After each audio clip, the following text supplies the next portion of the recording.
چند ثانیوں بعد bird apparatus پر اول خان سے بات کر رہا تھا۔ یہاں ہر طرف اندھیرا پھیل چکا ہے، اسٹریٹ لیمپس روشن ہوئے کافی دیر ہو چکی ہے۔ آتے میں جھینگڑوں اور مینڈکوں کی آوازیں گونج رہی ہیں، مگر پورا مکان پہلے کی طرح گہری تاریکی میں ڈوبا ہوا ہے۔ کہیں بھی روشنی کی کوئی کرن نظر نہیں آ رہی۔ گردالور فرش کی سمت والا دروازہ اب بھی بند ہے، مگر کچھ دیر پہلے مجھے اندر سے ایک عجیب سی آواز آئی تھی۔ مردانہ یا زنانہ؟ کیسی آواز تھی وہ؟ اول خان نے بے چینی سے پوچھا۔ وہ انسانی نہیں، ننگے فرش پر کسی چیز کے گرنے کی آواز تھی۔ اس کے بعد پھر سناٹا چھا گیا۔ ٹھیک ہے، ہم آ رہے ہیں، میرے ساتھ صرف ڈینی ہے، تم کہاں ملو گے؟ آپ دونوں پھاٹک میں بنے ہوئے ذیلی راستے سے اندر آئیں، وہ مکفل نہیں ہے، میں وہیں رک کر سگنل کا انتظار کروں گا۔ میں نے اندر جانے کے لیے بھی ایک کھڑکی منتخب کر لی ہے، بس ہم ذرا سی دیر میں پہنچ رہے ہیں۔ اول خان اپریٹس جیب میں ڈال کر اٹھ گیا۔ وہ اپنے آدمی سے گاڑی کے بارے میں پوچھنا بھول گیا تھا۔ اس بار زیادہ ہتھیاروں کی بھی ضرورت نہیں تھی۔ ہم دونوں نے بھرے ہوئے پستولوں کے ساتھ طاقتور سرچ لائٹس لیں۔ میں نے بھیم گن جیب میں ڈالی اور ہم گھر سے نکل کھڑے ہوئے۔ ہمارے گھر سے ڈیفنس کا فیز 5 زیادہ دور نہیں تھا۔ زمزمہ اسٹریٹ عبور کرتے ہی وہ علاقہ شروع ہو جاتا تھا۔ ہم چند منٹ میں وہاں پہنچ گئے۔ نمبروں کی مدد سے اول خان کو اپنے مطلوبہ مکان تک پہنچنے میں کوئی دشواری پیش نہیں آئی۔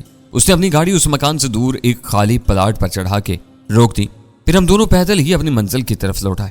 سردار وجاہت اللہ کا مشتبہ مکان کے سبز پھاٹک پر رک کر اول خان نے ہولے سے سیٹی بجائی۔ فوراً ہی آئینی پھاٹک کی ذیلی کھڑکی کھلی اور ہم دونوں یکے بعد دیگرے اندر داخل ہو گئے۔ برڈ نے اس مکان کی بالکل صحیح منظر کشی کی تھی۔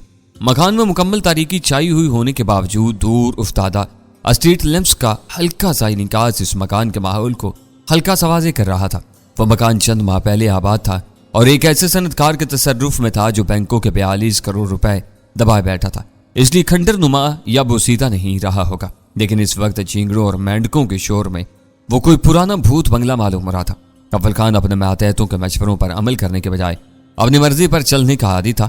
اس نے دیوار کے سائے میں کسی چوپائے کی طرح رینگ رینگ کر عمارت کا ایک طواف کیا اور پھر ایک ایسی کھڑکی کے مقابل رک گیا جس کا ایک شیشہ ٹوٹا ہوا نظر آ رہا تھا۔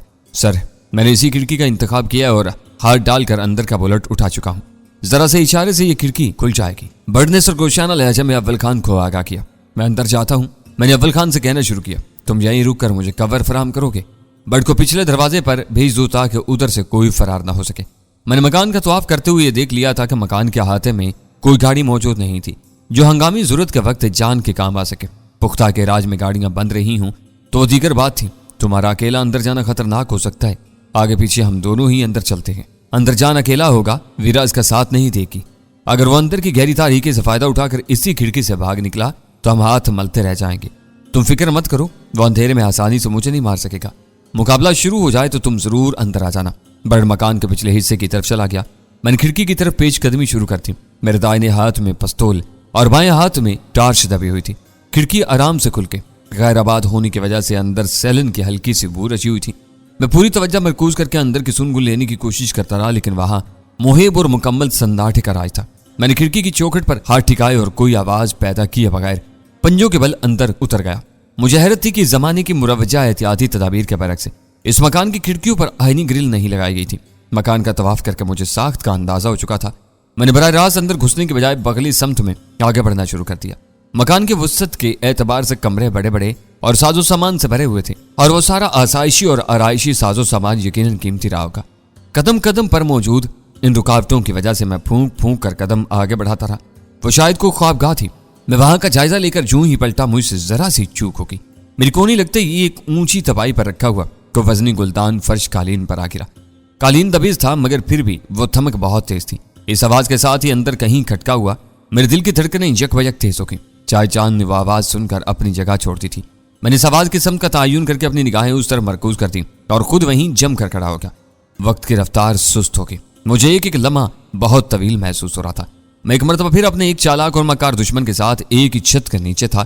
ایک عجب اتفاق تھا کہ پچھلی رات ہم نے ایسے ہی اندھیرے مکان میں شدید فائرنگ کے تبادلے کے بعد راسلمیڈا کو گھیر کر پکڑا تھا، اور اس رات میں وہاں اس کے ساتھی کی تلاش میں اپنی جان ہتھیلی پر لیے پھر رہا تھا۔ فرق صرف اتنا تھا کہ سردار وجاہت اللہ کی چھت کے سائے میں اس وقت تک گولی نہیں چلی تھی۔ اندھیرے میں مکارانہ پیش رفت جاری تھی۔ کافی دیر گزر گئی۔ اندر سے پیدا ہونے والی کھٹکے کی آواز کے بعد فضا پر دوبارہ گہرا سکوت چھا گیا تھا۔ اس وقت صورتحال بہت نازک ہو چکی تھی۔ سب سے پہلے یہ بات ثابت ہو چکی تھی کہ وہ مکان ویران یا غیر آباد نہیں تھا۔ اندھیرے میں کوئی موجود تھا اور میری ذرا سی لغزش کی وجہ سے